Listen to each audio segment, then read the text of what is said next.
నమస్తే, welcome to YS Jagan TV. Kalyanadurgam నియోజకవర్గ TDP అభ్యర్థిగా పోటీ చేయడానికి నీకు ఉన్న అర్హత ఏంటి అని కళ్యాణదుర్గం వైసీపీ నేత మాదినేని మామహేశ్వర్ నాయుడు ప్రశ్నించారు. అనంతపురం జిల్లా కళ్యాణదుర్గం నియోజకవర్గం రూరల్ మండల పరిధిలోని మల్లిపల్లి, లక్ష్మీపురం, పాలపై, మల్లాపురం గ్రామాల్లో ఎన్నికల ప్రచారం నిర్వహించారు. ఈ సందర్భంగా ఉమామహేశ్వర నాయుడు మాట్లాడుతూ కళ్యాణదుర్గంలో ఓటరు కానటువంటి నీకు శాసనసభ అభ్యర్థిగా పోటీ చేయడానికి ఉన్న అర్హత ఏంటి అని, కళ్యాణదుర్గం రైతుల పాలిట శాపంగా మారిన నువ్వు 114 చెరువులకు కాలువలు త్రవ్వకుండా బిల్లులు చేసుకుని 2024 డిసెంబర్లో నీ కాంట్రాక్ట్ కాలం చెల్లిపోతుందని ఇప్పుడు వచ్చి కాలువలు త్రవ్వుతానని కల్లబొల్లి మాటలు చెబుతున్నావని ఎద్దేవా చేశారు. అదేవిధంగా సమాజానికి దూరంగా ఊరి బయట డేరా వేసుకుని అసాంఘిక కార్యక్రమాలు ప్రోత్సహించే విధంగా డేరా బాబా అవతారం ఎత్తారని, ఇటువంటి వారిని సమయస్ఫూర్తితో ఓడించి ఇంటికి పంపవలసిందిగా తెలియజేశారు.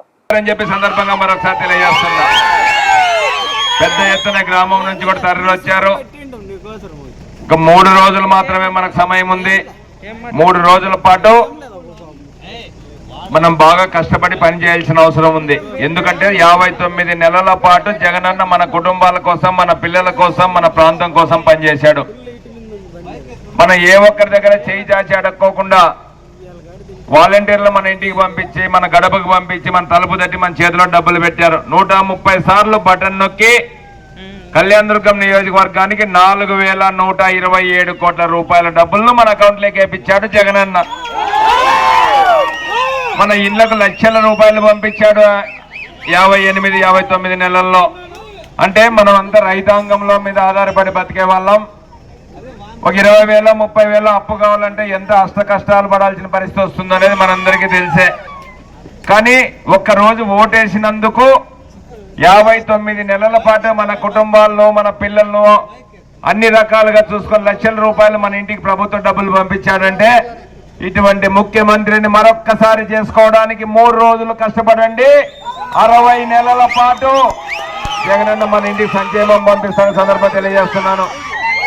ఇప్పుడు మరీ మన కుటుంబ ఖర్చులు కొంత పెరిగాయి కాబట్టి, ఆ ప్రభుత్వానికి కూడా ఆదాయం పెరిగింది కాబట్టి, ఆ ఆదాయాన్ని కూడా పెరిగినటువంటి ఆదాయాన్ని కూడా మన ఇంట్లోకి పంపించడానికి మననే మేనిఫెస్టోలో పెంచి ఇచ్చాడు. నిజమైన మేనిఫెస్టో జగన్మోహన్ రెడ్డి గారిది.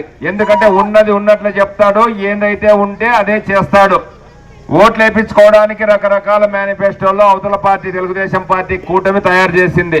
పొరపాటు పైన అవి మనం నమ్మితే, నిన్ననే చెప్పాడు, నిన్ననే మన జగనన్న మన సమక్షంలోనే చెప్పాడు, మీరంతా వచ్చి విన్నారు.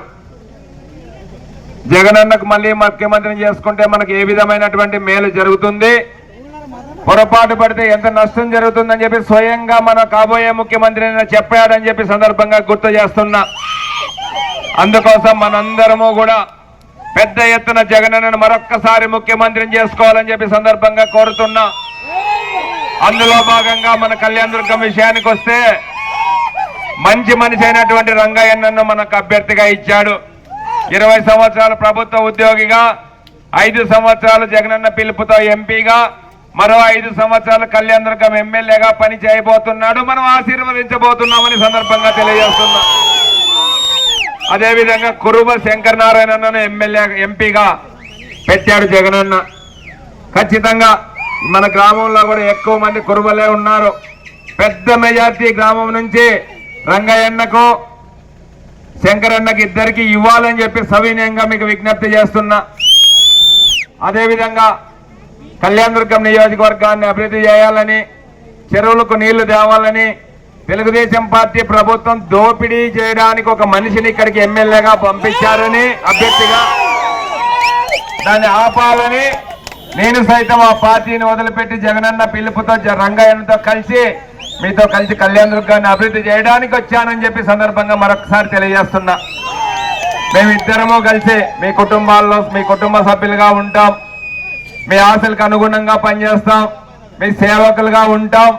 అబద్ధాలు ఆడాం, తప్పుడు మాటలు చెప్పాం, డబ్బులు తీసుకోం, మీకు ఉపయోగకరంగా ఉంటాం. 24 గంటలు మా ఇంటి తలుపులు, ఇద్దరి ఇండ్ల తలుపులు తెరిచే ఉంటాయి. మీరు ఎప్పుడు తలుపు తట్టినా మేము రెడీగా ఉంటాం. మీరు ఎప్పుడు పిలిచినా మీ తలుపు తట్టడానికి మేము సిద్ధంగా ఉంటామని సందర్భంగా తెలియజేస్తున్నా. అటువైపు వచ్చినటువంటి మనిషి, మేమిద్దరము మన ప్రాంతాన్ని అభివృద్ధి చేయడానికి, కుటుంబాలను బలోపేతం చేయడానికి, పిల్లల భవిష్యత్తు చూసుకోవడానికి, మీ కుటుంబ సభ్యులుగా సేవకులుగా జగనన్న నాయకత్వంలో పనిచేయడానికి మేము సిద్ధంగా ఒకవైపు ఉన్నాం.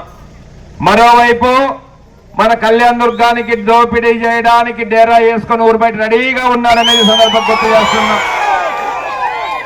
అతను ఇప్పుడేం కొత్తగా రాలే, ఆల్రెడీ 6 సంవత్సరాల క్రితం వచ్చి మీకు ఒకసారి గుర్తు చేస్తున్నా. 6 సంవత్సరాల కింద వచ్చి 114 చెరువు నీళ్లు ఇస్తానని చెప్పి 348 కోట్ల రూపాయలు టెండర్ వేసుకొని ఆ రోజు ఒక కాంట్రాక్ట్ డేరా వేసుకున్నాడు. ఆ తర్వాత రైతులకు నీళ్లు వస్తాయి, కాలువలు తవ్వుతాయని చెప్తే రైతులు కూడా పాపం కాలువలు తవ్విచ్చారు, మన ఊరి పక్కన కూడా తవ్వారు. సరే ఆయన ఏం చేశాడు, తవ్వినటువంటి పనులకు మాత్రమే బిల్లులు చేసుకొని ఆ డేరా ఎత్తేసుకొని పోయినాడు. కానీ తవ్వించుకున్నటువంటి రైతులకు ₹1 డబ్బులు కూడా ఇప్పించలేదనేది సందర్భంగా మరొకసారి మీకు గుర్తు చేస్తున్నా. కానీ ఆ ప్రభుత్వంలో చేసినటువంటి పనికి రైతులు నష్టపోయారని చెప్పి జగనన్న ముఖ్యమంత్రి అయిన తర్వాత ఆ భూముల రైతులందరికీ డబ్బులు ఇచ్చారనేది సందర్భంగా మీకు గుర్తు చేస్తున్నా. ఆ తర్వాత డబ్బులు ఇచ్చి కాలువ పనులు తవ్వి కాలువ పనులు పూర్తి చేయమంటే ఈయన చేయలే. కాలువ పని పూర్తి చేయడానికి పట్టే సమయం 18 నెలలు గవర్నమెంట్ ఇచ్చిన టైం. ఇప్పుడు 6 ఏళ్ళు అయింది. ఇతనే కాంట్రాక్టర్ గా ఉంటే ఒక 60 ఏళ్ళు అయినా కూడా మన కాలువ పనులు పూర్తి కావు అనేది సందర్భంగా మీకు గుర్తు చేస్తున్నా. మనకు జగనన్న భూములకు డబ్బులు ఇచ్చాడు, కాలువ పనులు చేసే కాంట్రాక్ట్ పనికి డబ్బులు ఇచ్చాడు. ఆ ప్రభుత్వంలో ఇతనే కాంట్రాక్టర్, ఈ ప్రభుత్వంలో ఇతనే కాంట్రాక్టర్. ఎందుకు కాలువలు తవ్వలే? మన రైతులకు నీళ్లు ఇవ్వకోకుండా ఇబ్బంది పెట్టిండేదే ఇతను, రైతు నోట్లో దుమ్ము కొట్టిండేదే ఇతను, 114 చెరువులకు నీళ్లు రాకపోవడానికే కారణం ఇతను అనేది సందర్భంగా తెలియజేస్తున్నా. అదే నీళ్లు వచ్చింటే జగనన్న 80% రైతులు ఉన్నారు, నీళ్లు ఇవ్వాలని చెప్పి డబ్బులు ఇచ్చి భూములకు డబ్బులు ఇచ్చాడు, కాంట్రాక్ట్ పనులకు డబ్బులు ఇస్తే ఇతను చేసిన నిర్వాహకం ఏంటి అనేది ఒక్కసారి మీరంతా ఆలోచన చేయని సందర్భంగా తెలియజేస్తున్నా. 14-15 గన్నుల స్ప్రింక్లర్లు కొట్టే మోటార్లు ఈ రోజు 4-5 గన్నులకు పరిమితమైనాయి. 4-5 మూట్లు శనక్కాయత్నాలు ఇత్తింటే 2 మూట్లు నీళ్లు పెట్టుకొని 3 మూట్లు గొర్రెలకు మేపినాం. టమోటా సీజన్ వచ్చింది, టమోటా పెట్టుకుందామంటే బోర్లో నీళ్లు లేవు, రైతు కూలీలకు పని లేదు, బొలేరోలు తెచ్చుకున్న టమోటాలు తోలుకొని బతుకుదామంటే వాళ్ళకు కూడా ఫైనాన్స్ కట్టేకి మన డబ్బులు వాళ్ళ పన్నులు లేకోకుండా పరిస్థితి అయిపోయింది. ఇవన్నిటికీ శాపమే ఈ తెలుగుదేశం పార్టీ అభ్యర్థి. సరే, తెలుగుదేశం పార్టీ అభ్యర్థిగా వచ్చాడు,